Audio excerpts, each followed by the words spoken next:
Back in art school many years ago, I was taught to put my drawing on my watercolor paper, then stretch the paper so the paper would remain reasonably flat throughout the painting process. This shot shows you the angle of the board I'm using throughout the painting and stretching process. I'm guessing around 30 degrees. Nowadays, I don't stretch my paper until the end of the painting for two good reasons. The first advantage to waiting until after the painting is complete to stretch is that you're able to erase drawing lines on the pristine, all-important saved white paper if it hasn't been pre-wetted. Here the top line has clean water brushed over it. The line below it does not. I'm using a kneaded eraser to remove the lines. As you can see, the kneaded eraser has perhaps lightened the top line, but it's still quite readable. However, the bottom line is absolutely erased away.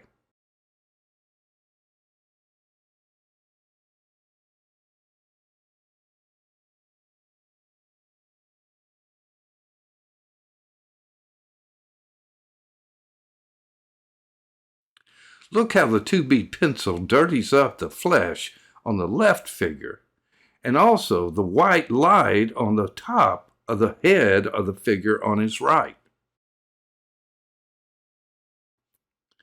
The eraser doesn't affect the light figure at all. But look how nicely it cleans up the white lights on the second figure. Hey everybody, and thanks for being with us. If you enjoyed the demo, give us a thumbs up and write a comment. And if this is the kind of content you're looking for in watercolor, please consider subscribing to our channel. It helps Martha and me out more than you know. Thanks again. See you soon. All right, here's the second and most important reason I wait until after the painting is completed before stretching the page. Now that the painting is completed, signed, and absolutely 100% dried, I'm turning the painting over and clamping it to the board with 4 bulldog clips. I'm turning off the studio lights and using a flashlight so you can better see that even though the page was stretched in advance, some buckling still occurs. The reason is obvious. Some areas of the painting were never re-wetted and left as white paper. Some areas were wetted and re-wetted a time or two, and some areas were re-wetted several times. Each time an area is re-wetted, it relaxes and expands, while the areas next to it or surrounding it remain dry and therefore don't expand.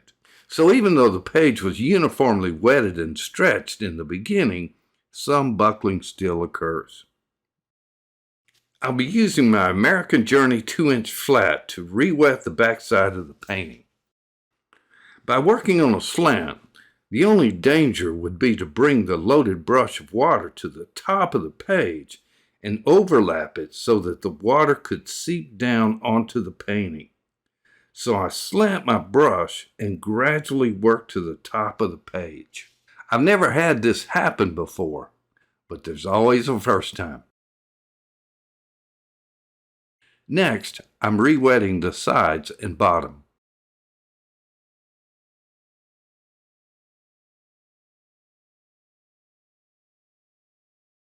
Now I'm wetting the middle and meticulously work the water into the fiber of the paper.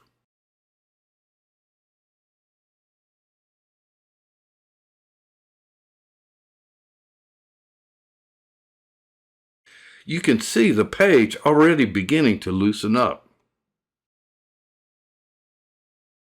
Now I'm removing the bottom clips, and with a clean paper towel, I wipe up any beads of water that may have wicked onto the board. I asked Alexa for a synonym for wicking, and she responded, capillary action. So, once you have the page wet, Use a clean paper towel to remove any capillary action.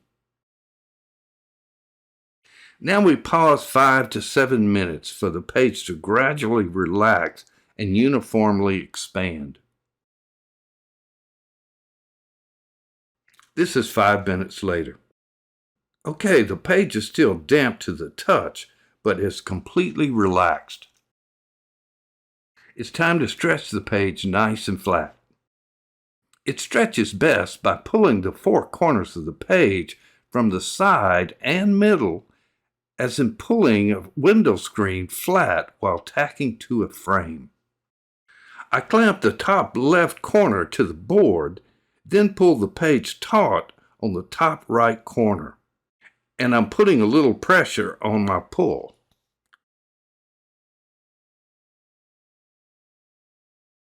Now I'm repeating the stretching and clamping on the bottom right and left.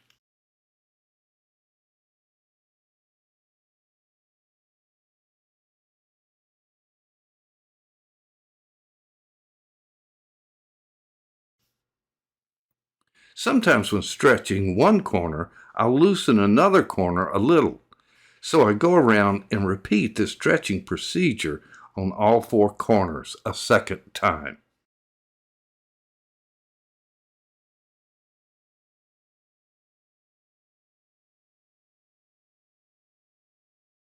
Now it's time to uniformly dry the page.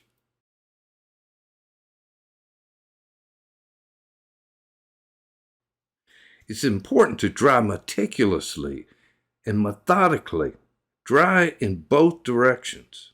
Once the page feels absolutely dry, dry it a little more.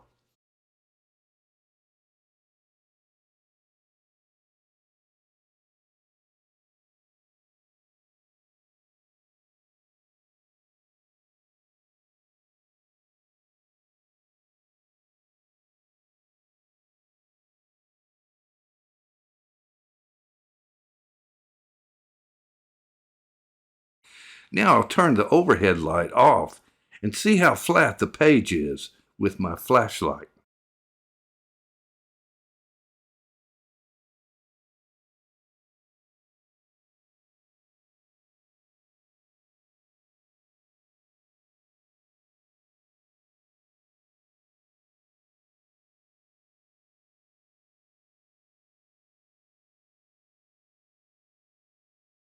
Okay, you can't see, but if some area of the painting has dense or thick paint, sometimes a pencil point of paint will be on the board.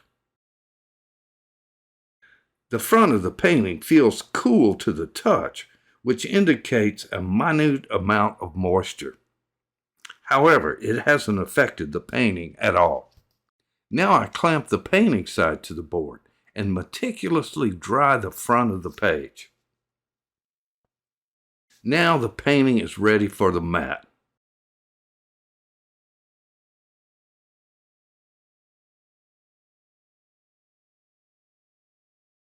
Okay, let's compare this procedure before and after stretching.